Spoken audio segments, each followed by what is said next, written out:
Para sahabat, hari-hari ini daerah istimewa Yogyakarta sedang sibuk hiruk-pikuk berbicara melancarkan reformasi kalurahan. Itu bisa kita sebut juga sebagai reformasi desa. Dan memang kecenderungannya langsung mengarah pada reformasi birokrasi. Padahal desa itu juga birokrasinya tidak seberapa, paling banter ya hanya kalau di kantor desa hanya beberapa orang. Kalaupun lebih banyak itu di tingkat dusun atau dukuh atau kepala dusun gitu. Tapi memang birokrasi desa DIY itu kan sangat di seluruh Indonesia ya, sangat sederhana.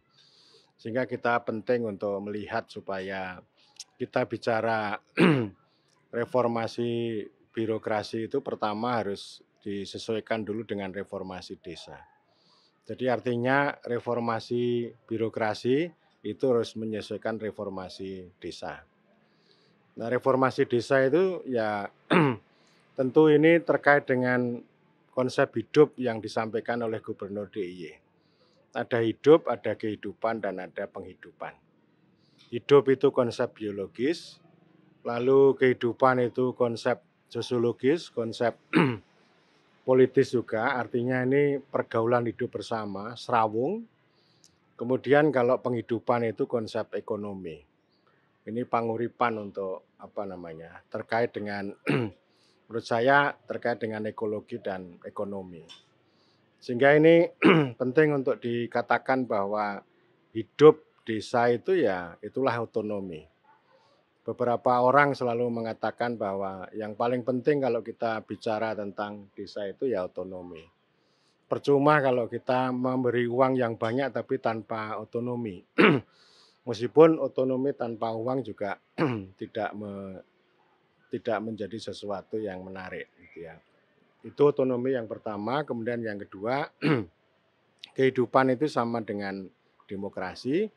Lalu yang ketiga penghidupan itu sekali lagi ini bicara tentang ekonomi dan ekologi yang itu nanti akan menjadi dasar bagi ini ya, bagi otonomi atau kewenangan desa, terutama yang terkait dengan kepentingan masyarakat setempat.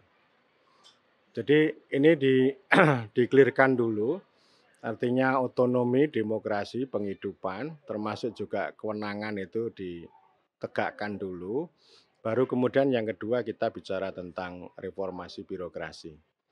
Jadi reformasi birokrasi harus disesuaikan, bukan hanya bicara soal digitalisasi maupun kompetensi perangkat, tetapi yang paling penting adalah soal kapasitas pemerintah desa itu sebagai pengikut atau ikutan dari otoritas. Jadi otoritas dulu, kemudian diikuti dengan kapasitas, nggak usah ribut-ribut bicara soal kompetensi. Digitalisasi juga sangat penting, ya. Tetapi desa tidak harus menjadi desa digital. Belum lama ini seorang lurah atau seorang kepala desa Triharjo Sleman mengatakan bahwa ya kami ini sudah melakukan digitalisasi tetapi hanya sebagian kecil warga itu yang memanfaatkan perangkat digital untuk pelayanan. Lebih banyak mereka itu datang ke kantor desa, balai desa itu untuk tidak hanya ngurus administrasi tetapi juga bisa bicara dengan kepala desa, bicara dengan pamong desa. Nah, ini namanya kehidupan ya. Jadi artinya tidak semua hal itu nanti bisa diselesaikan dengan perangkat digital.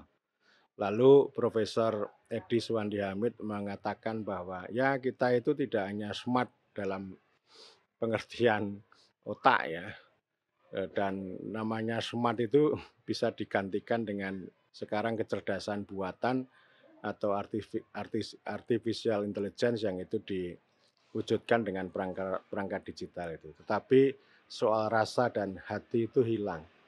Beliau juga mengatakan kalau sekarang ini hubungan antara rakyat sama pemerintah itu dari hari ke hari akan semakin hilang.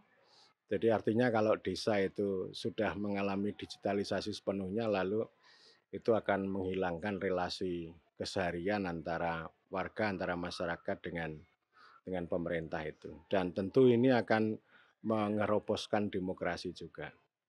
Dan selain itu saya kira urusan pelayanan publik itu kan tidak hanya soal sur-menyur, tidak hanya urusan dengan 52 surat. Itu penting memang, tetapi yang jauh lebih penting itu sebenarnya kalau dalam tradisi Jawa adalah pandum dan pandom. Pandom itu memberikan arah, itu ada banyak hal karena biasa warga itu melakukan curhat kepada pamong desa, baik soal eh, soal ini ya, kesehatan atau misalnya kalau ada keluarga yang sakit, lalu juga berkaitan dengan kalau ada sengketa antar anggota keluarga, sengketa waris, ada banyak hal lah yang itu dihadapi dan biasanya mereka lari pada pamong desa. Itu namanya pandom. Kemudian juga yang penting itu kan pandom.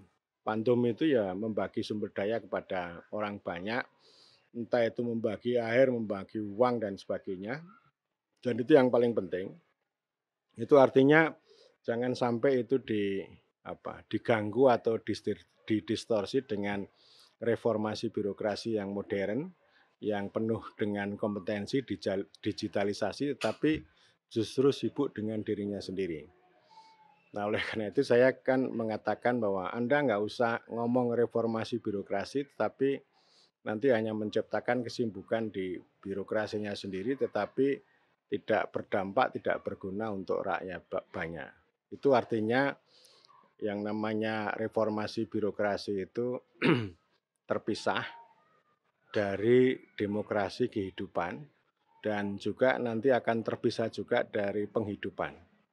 Jadi artinya kita memanfaatkan teknologi itu untuk mendukung itu semuanya, seperti yang selalu saya katakan bahwa pemerintahan itu berpangkal pada politik dan berujung pada ekonomi. Jadi teknologi harus berada di tengah-tengah itu untuk membantu mendukung kebijakan, kehendak, keputusan politik agar itu menjadi efektif untuk menuju kemakmuran ekonomi. Jadi kita harus mengarah ke sana, reformasi desa, termasuk reformasi birokrasi desa itu harus mengarah pada tadi, bagaimana mewujudkan kehendak politik untuk sebesar-besarnya kemakmuran rakyat.